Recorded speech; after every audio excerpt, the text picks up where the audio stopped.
যে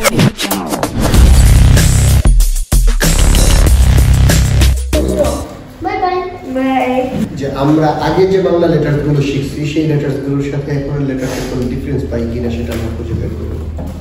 যেমন আমি এখানে একটা লেটার লিখছি, এটাকে যারা আগে বাংলা পড়েছে কম বেশি যারা কম জানে দেশে পড়েছে বা এখানে পড়েছে এটাকে কি বলছে সবাই? কি বলছে? কেউ কেউ বর্গার্য, কেউ কেউ বর্গীয় জ, কেউ বর্গার্য, এক একজন এক একটা বলছে, তাই না? এটা আমি আমি বলেছিলাম এই যে এই ফর্মটা, এই ফর্মটাকে বাংলায় কি বলে? বর্গ। ইংলিশে কি বলে? স্কয়ার। স্কয়ার বলে না? ইতালিয়ানো কোয়াদ্রাতো। আলি এখন কলম লাগবে না, কলম কোয়াদ্রাতো। এই কোয়াদ্রাতোকে ইংলিশে বলে স্কয়ার। স্কয়ার হওয়ার জন্য কন্ডিশন হচ্ছে এটা হাইট যতটুকু লেন্থ ততটুকু, তাই না? কোনটা খেয়াল করো তো, এটা যতটুকু বড় এদিকে যতটুকু এদিকেও ততটুকুই, চারদিকে এক সমান। তো এখন এইরকম যদি কোনো ফর্ম থাকে ওইটাকে বলে স্কয়ার, কোয়াদ্রাতো। এটাকে বাংলায় বলে বর্গ। কি বলে? বর্গ। বর্গ। বাংলা কনসোনেন্ট কয়টা? নো, কনসোনেন্ট হচ্ছে 39।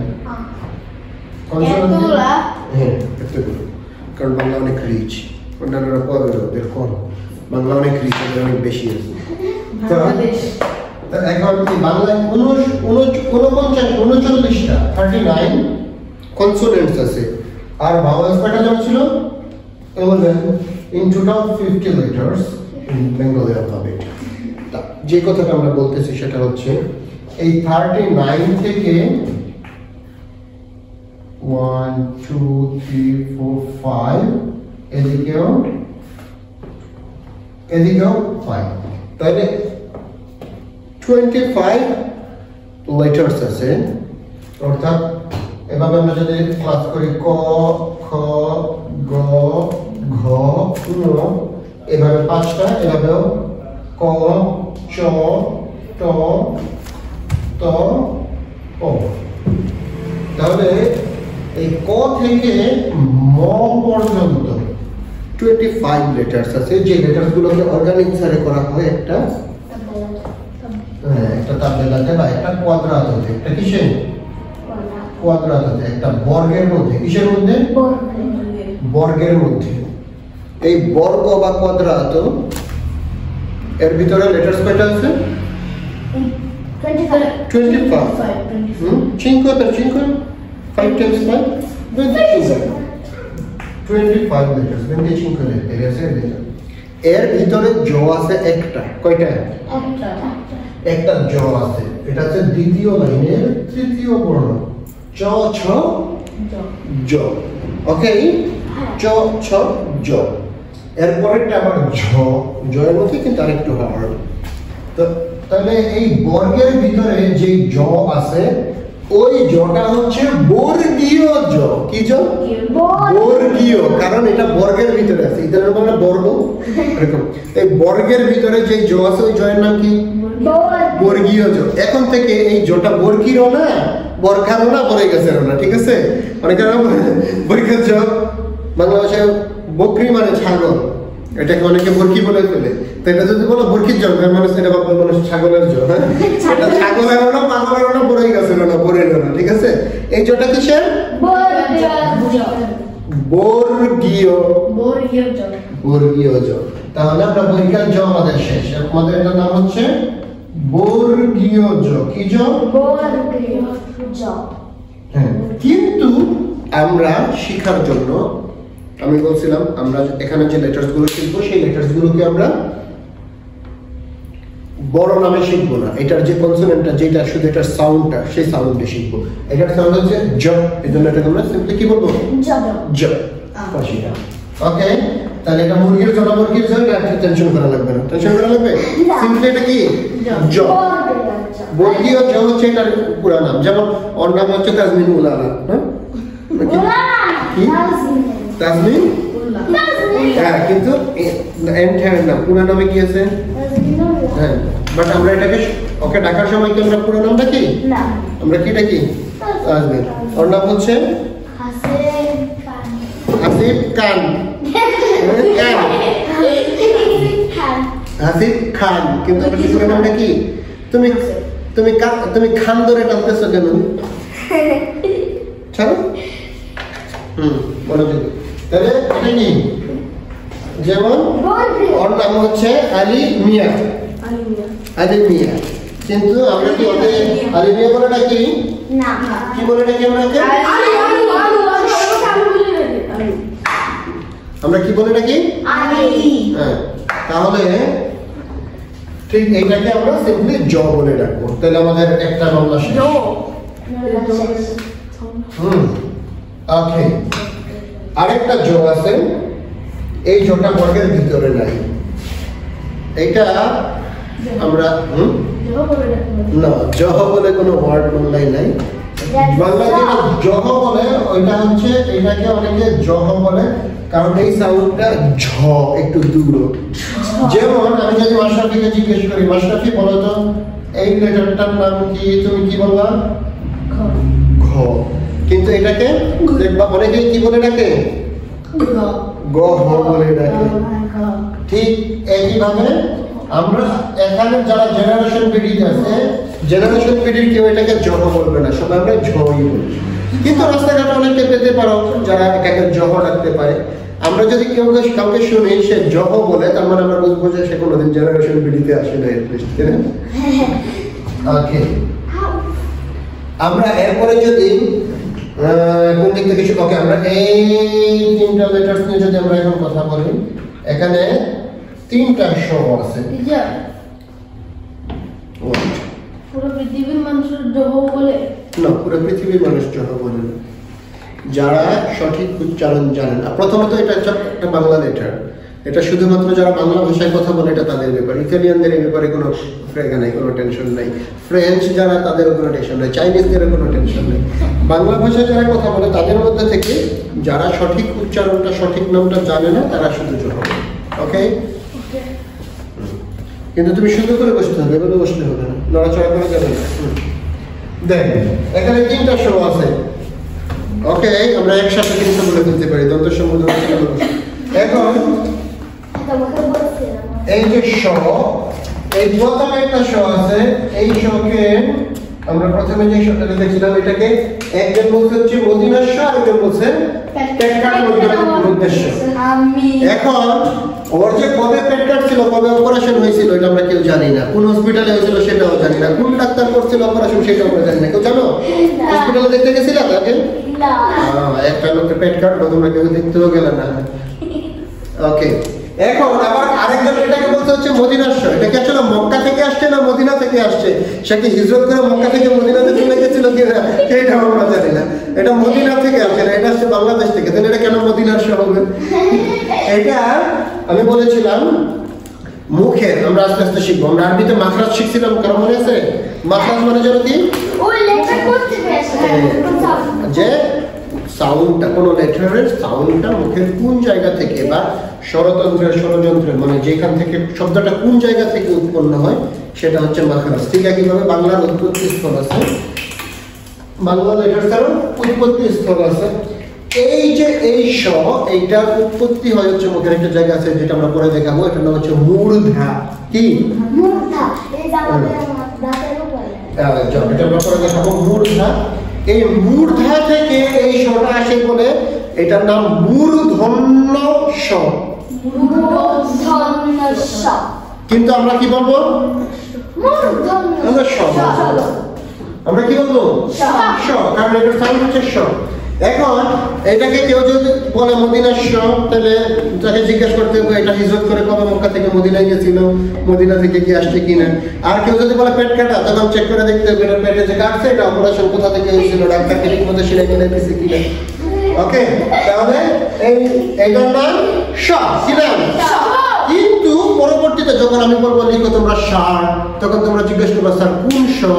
টিচারটা কোন স, তখন আমি বলে দেব মূর্ধন্য স। কিন্তু নরমালি আমরা কি স বললে আমরা যে কোনো একটা স আমরা বুঝে নিব, এবং আস্তে আস্তে আমরা রেগুলেশনগুলো শিখব কোথায় কোন ধরনের স হয়। এটার পুরো নাম হচ্ছে মূর্ধন্য স, কিন্তু এটার সাউন্ডের হিসাবে এটাকে আমরা কি বলে রাখবো? স। দেন বুঝতে বুঝতেছো? এটা কি পেটকার মধ্যে স নাকি শান মধ্যে স?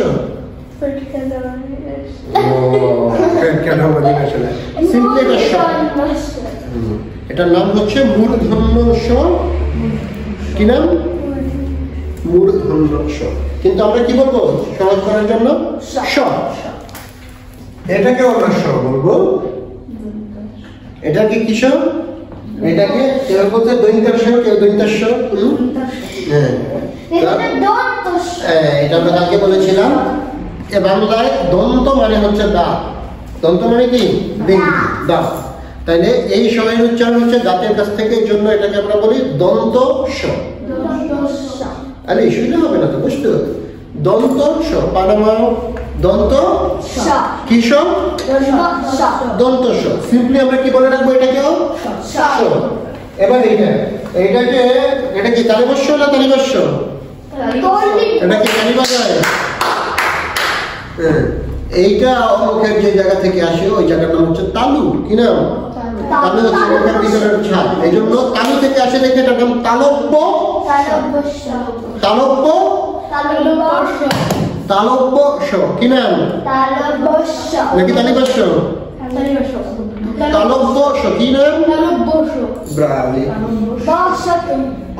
তাহলে এটাও স, এটাও স, এটাও স, তিনটাই কি স? তিনটাই কি স। একটা মূর্ধন্য স, মধ্যাহ্ন স, পেটকাটা মধ্যাহ্ন কিছু নাই, ঠিক আছে? মদিনার স নাই। যদি পুরো নাম বলতে হয় তাহলে মূর্ধন্য স। দ্বিতীয়টা হচ্ছে দন্ত স, তৃতীয়টা হচ্ছে তালব্য স। কিন্তু আমরা প্রাচীন করার জন্য শব্দগুলো আমরা কি বলে রাখবো? স স স স স। 100 200 300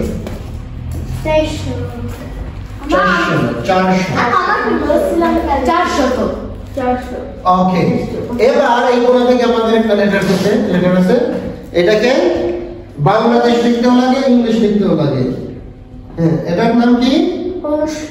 কি? বাংলা অনুষ্কার। কি নাম? অনুষ্কার। এটাকে সবাই কি বলে? অনুষ্কার। এই যে এখানে আমরা লিখছিলাম, কেউ একজন লিখছিল অনুষ্কার। আসলে এটা নাম অনুষ্কার না, এটা নাম হচ্ছে অনুস্বার। এখানে কোনো ঠিক নাই, ওকে? অনুস্বার। এটার উচ্চারণ কিসের মতো? এনজি এর মতো। কিসের মতো? বাংলা, ইংলিশ, বেং, রং, যদিও সেম এইটার মতোই উচ্চারণ আছে আরেকটা। এটাকে আমাদের একজন কি লিখছে? মানে তো এটা আসলে না, এটার নাম হচ্ছে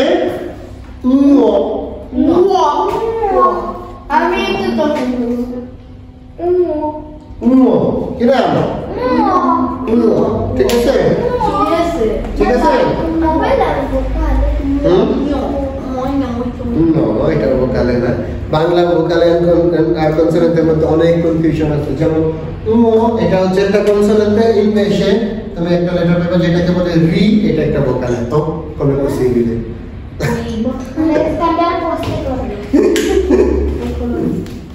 okay, that's another thing we'll learn once. I don't know why. Okay, so এই আমরা এটা কি? অনুষ্কার। অনুষ্কার, অনুষ্কার নাই, আর কোনো গাড়ি নাই, কার নাই, ওকে? অনুষ্কার, অনুষ্কার, অনুষ্কার, অনুষ্কার।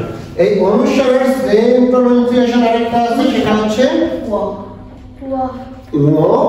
এই ওটা হচ্ছে একই রকম উচ্চারণ, এটাও এনজি, ঠিক আছে? এনজি, ওকে? যেমন পেন, ওকে? এখন অনুষ্কারকে আমরা কি বলবো সহজভাবে? এটা আসলে কোন সহজ কোনো নাম নাই, এটাকে অনুষ্কার করতে হবে, ওকে উন্নতি করতে হবে। ওকে, দেন ওর বরাবর নিচে একটা লেটার থাকে, এর পিঠে বাংলা এই যে হাসিব বলতেছিল বাংলা এর পিঠে ইংলিশ বি না বাংলা এর পিঠের মধ্যে একটা ইংলিশ বি একই হ্যাঁ একই এই যে ওদের পিছনে একটা বি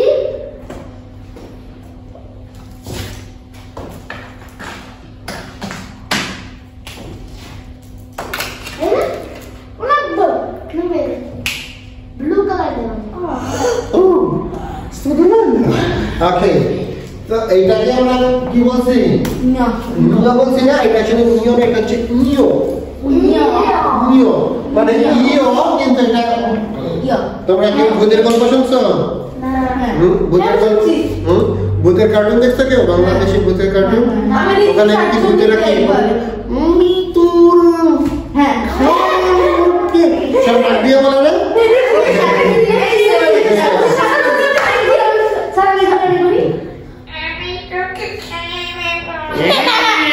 তুমি পুরা শাকচুন্নির মতো বলেছো ওকে তাহলে এবার নাক ধরে যদি বলো ইও তাহলে যেটা হবে সেটাই হচ্ছে এই লেটারটা নাক ধরে ইও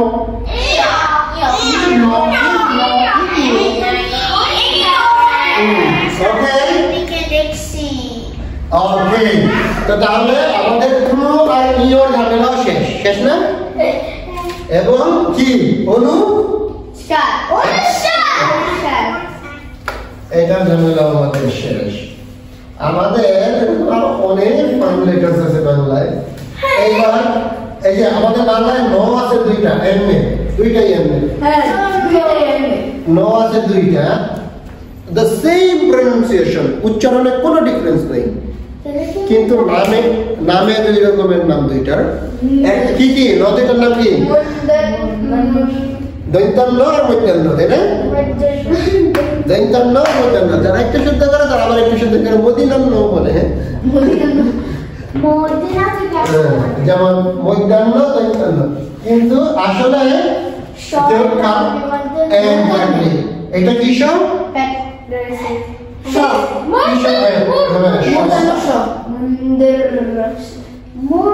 আর এটা কি চেষ্টা করবা এই নটার নাম হচ্ছে সিম্পলি আমরা ন বলে চিনবো কিন্তু এটার নামও এটা একই জায়গা থেকে আসে এই জন্য এটার নাম হচ্ছে মূর্ধন্য ন ব্রাভো আর এটার নাম হচ্ছে দন্ত ন দন্ত ন না দন্ত ন দুইটার এটার দুইটা হচ্ছে দন্ত দন্ত স দন্ত ন এগুলো হচ্ছে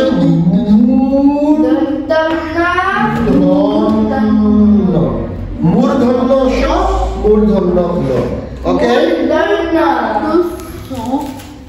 মূর্ধন্য স আর মূর্ধন্য আরে এই শুধু ওকে এরপর আরো অনেক লেটার্স আছে যেমন অন্তস্থ জ অন্তস্থ ব এগুলো আমরা ওকে লাস্ট যে লেটারটা করব সেটা হচ্ছে ওই যে আমি বলতেছিলাম ভূতেরা কথা বলে নাক দিয়ে এরকম কোন লেটারের উপরে যদি মুদ্রাকে বসা দেওয়া হয়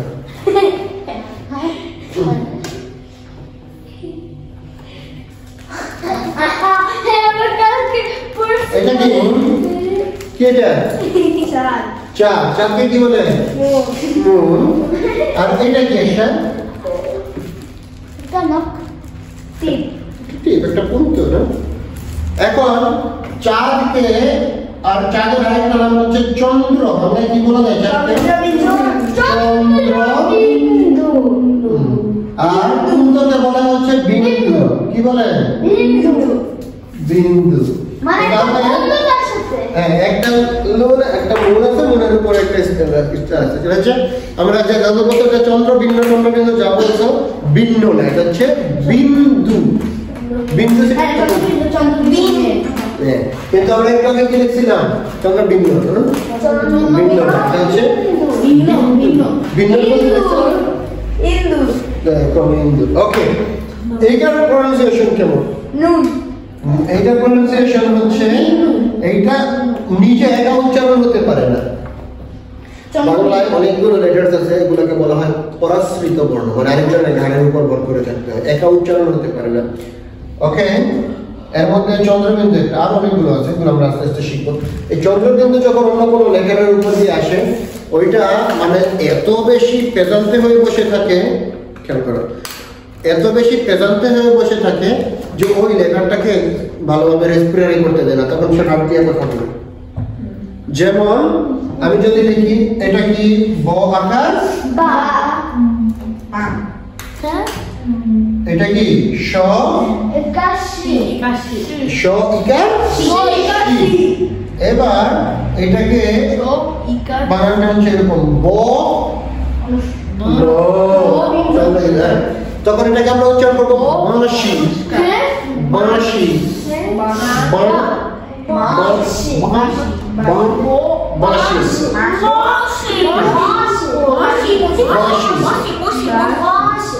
বাঁশি। তাহলে কেউ যদি বলে বাঁশি বাজায়, কি বাজায়? বাঁশি বাজায়, বাঁশি। ওকে, ঠিক একইভাবে বাঁশি, এটাই প্র্যাকটিস করতে হবে, কারণ বুশি না বাঁশি। ওই যে আমরা আজকে হাসি কথা করছিলাম, হাসেন পাতি হাঁস, হাঁস, হাঁস মানে কি? ডাক, ডাককে যদি কেউ বলে হাঁস, এটা ভুল, এটা হাঁস, হাঁস। খলসে মাছের দেখে, খলসে মাছের হাসি দেখে হাসে পাতি হাঁস, পাতি হাঁস, পাতি হাঁস, পাতি হাঁস, পাতি হাঁস, পাতি হাঁস। ওকে, বাঁশ, বাঁশ, ওকে। তাহলে এরকম আমরা বাংলা লেটারগুলোতে আমরা কি দেখলাম? আসলে অনেক মেজরিটি বাংলা লেটারসই হচ্ছে এজ ইউজুয়ালি মানুষ যা শোনে, যা বলে, এর সাথে অনেক ডিফারেন্সেস আছে। এগুলো আসলে অরিজিনাল নাম এটা না, এগুলো অরিজিনাল নাম আছে। ওই পুরো নাম আমরা না জানলেও আমরা শুধু এটা হচ্ছে সাউন্ডটা, হ্যাঁ আমরা শুধু সাউন্ডটুকু বলবো। আর সাউন্ডটুকু বলতে গিয়ে যদি আমরা দেখি কনফিউশন, যেটা আসলে কোন লেটারটা হবে আমরা ঠিক বলতে পারতেছি না, তখন আমরা ফুল নেমটা যদি আমাদের বলতে হয়, আমরা সঠিক ফুল নেমটা বলবো। আমরা আগে আমরা যেরকম শিখছি বৈকার্য, অনুষ্কার, তারপর হচ্ছে এগুলো, হ্যাঁ তালিভাষ্য, এগুলো আমরা আর বলবো না।